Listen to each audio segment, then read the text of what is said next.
بسم الله الرحمن الرحيم رب اشرح لي صدري ويسر لي أمري واحلل عقدة من لساني يفقهوا قولي. الحمد لله الذي هدانا لهذا وما كنا لنهتدي لولا أن هدانا الله. رب يسر ولا توسر وتمم بالخير. اللهم ارزقني قوة الحفظ وسرعة الفهم وصفاء الذهن. اللهم إني أعوذ بك من زوال نعمتك وتحول عافيتك وجميع سخطك. سورۃ الکہف ہماری چل رہی تھی لفظ بلفظ ترجمہ اور آسان تفسیر کے ساتھ۔ آج انشاءاللہ ہم رکوع نمبر 11 پڑھیں گے۔ رکوع نمبر 9 اور 10 چونکہ دو پارٹس میں تھا وہ ہم نے آپ کے سامنے رکھ دیا۔ موسیٰ علیہ السلام اور خضر علیہ السلام کا ایک دلچسپ سفر تھا، اور موسیٰ علیہ السلام کے وہ سوالات اور خضر کے آخر میں سارے جوابات علیہ السلام کے۔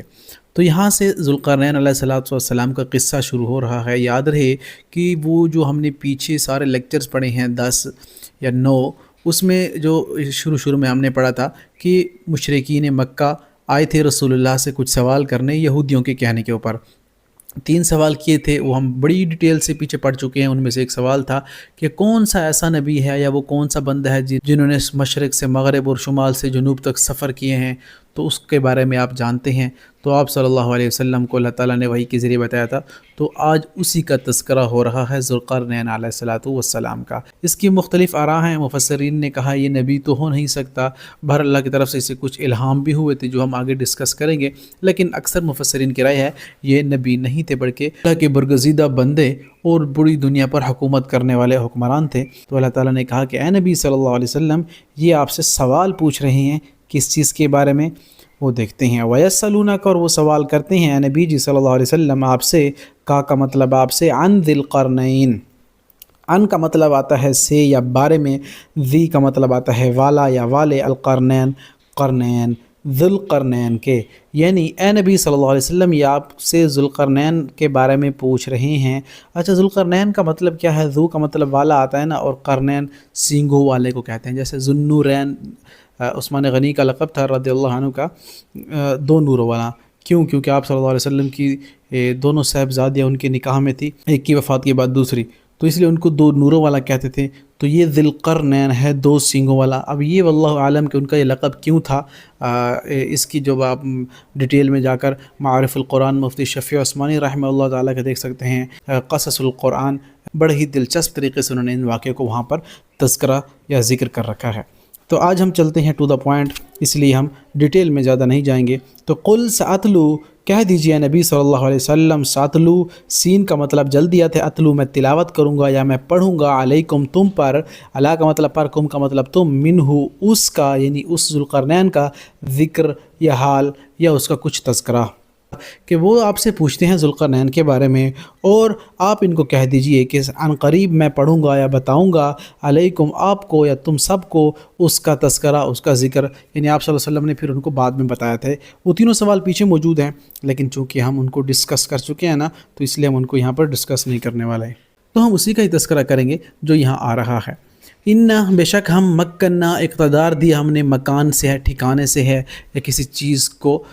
ملکیت دینا، تو ہم نے ملکیت لہو اسے فی الارض ارتھ میں، زمین میں، وآتیناہ اور دیے ہم نے یعنی عطا کیے اسے، من کلی ہر شے سے، ہر چیز سے، سبب اسباب، ہم نے اسے دنیا پہ حکومت عطا کی، اور ہم نے اسے دنیا کے بہت زیادہ ہر چیز کے اسباب مہیا کر دیے۔ فاتبع سببا، تو اس نے پیچھے لگایا سببا اسباب کو، جتنے بھی اللہ نے اس کو اسباب دیے تو وہ اس اسباب کو لے کر دنیا کے سفر پر نکل پڑا۔ تو اس نے بہت لمبے لمبے سفر کیے ہیں، حتیٰ اذا بلغ، جب وہ نکل پڑا سفر پر اسباب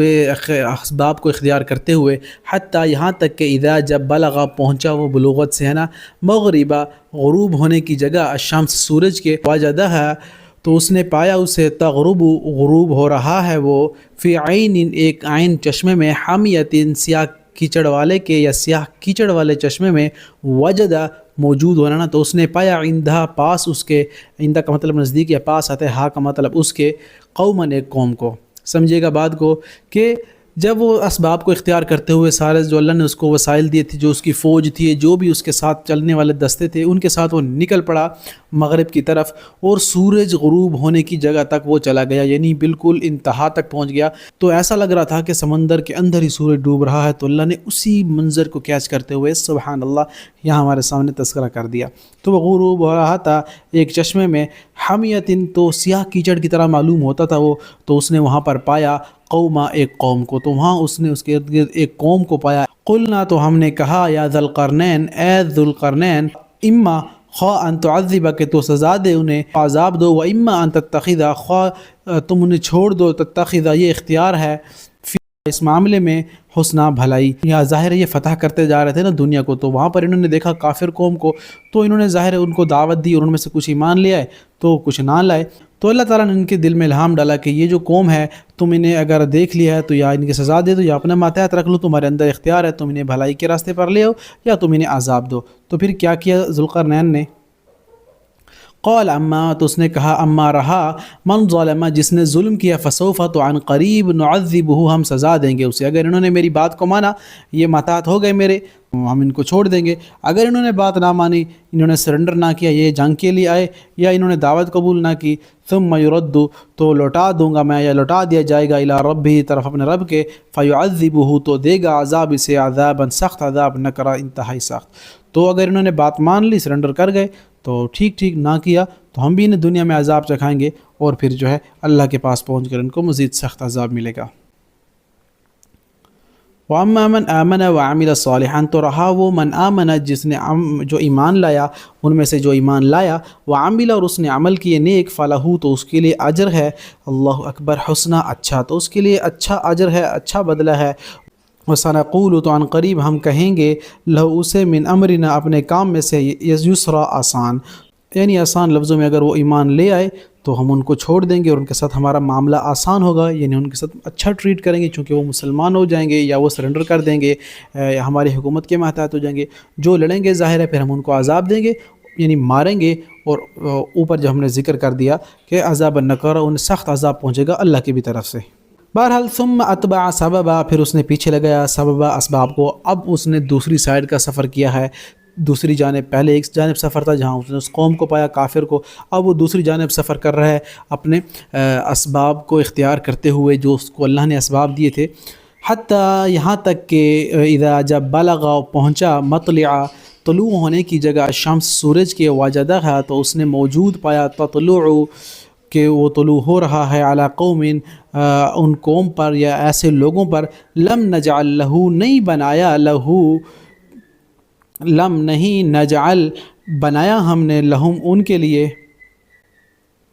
من دونہا، اس سورج کے آگے، سترہ، کوئی پردہ۔ اللہ اکبر، اندازہ لگائیے گا اس طرف وہ سفر ہیں جہاں سورج طلوع ہو رہا ہے، ایسی جگہ پر یہ پہنچے ہیں جہاں ایسی قوم آباد تھی جن کے سر کے اوپر سورج طلوع ہو رہا ہے، جہاں سے ایسے لوگ وہاں آباد ہیں جن کو اتنا شعور بھی نہیں ہے کہ کوئی پردہ بنایا جا سکتا ہے، کوئی چھتیں بنائی جا سکتی ہیں، کوئی سایہ قائم کیا جا سکتا ہے جن کے نیچے زندگی گزاری جا سکتی ہے، ایسی قوم وہاں آباد تھی، یعنی ایسی ابتدا میں چلے گئے دنیا کی جہاں سورج نکل رہا تھا، سبحان اللہ، یعنی کھلے آسمان کے نیچے رہا جا سکتا ہے، کم سے کم چھتیں اور پردہ اور سورج سے کوئی شعاؤں سے چھپنے کی کوئی جگہ نہیں، بالکل کھلے آسمان تلے وہ، ان کے بچے اور سب کچھ، تو ایسا سفر بھی ذوالقرنین نے کیا ہے۔ کذالک، اسی طرح اللہ نے فرمایا، وقد احطنا، اور تحقیق گھیر رکھا تھا ہم نے، بما، اس کو، جو لدیہ، اس کے پاس تھا، خبرا، خبر میں سے۔ بہرحال اللہ بتانا یہ چاہ رہے ہیں کہ دیکھو ہم نے کیسے اسے مشرق مغرب کے شمال کے سفر کروائے ہیں انہیں، واقعہ یہ ہے، تحقیق بات یہ ہے کہ ہم نے گھیر رکھا تھا اسے، سبحان اللہ، بما، اس کو، جو لدیہ، اس کے پاس تھا، خبرا، خبر میں اسے، یعنی ہم نے اتنا مال ان کو دیا تھا، اسباب دنیا ان کو دیے تھے، اور اس کے ساتھ وہ سفر دنیا کے دائیں جانب، بائیں جانب، اوپر شمال کی طرف آپ کہہ لیں، ٹرکی اور رشیا کی جانب جو پہاڑی علاقے ہیں وہاں تک انہوں نے سفر کیا، سب اس کو ہم نے وسائل سے مالا مال کر رکھا تھا، کیونکہ بڑے نیک دل، بڑے رحم دل حکمران تھے۔ آگے ان کا تذکرہ مزید آ رہا ہے، دیکھیے گا۔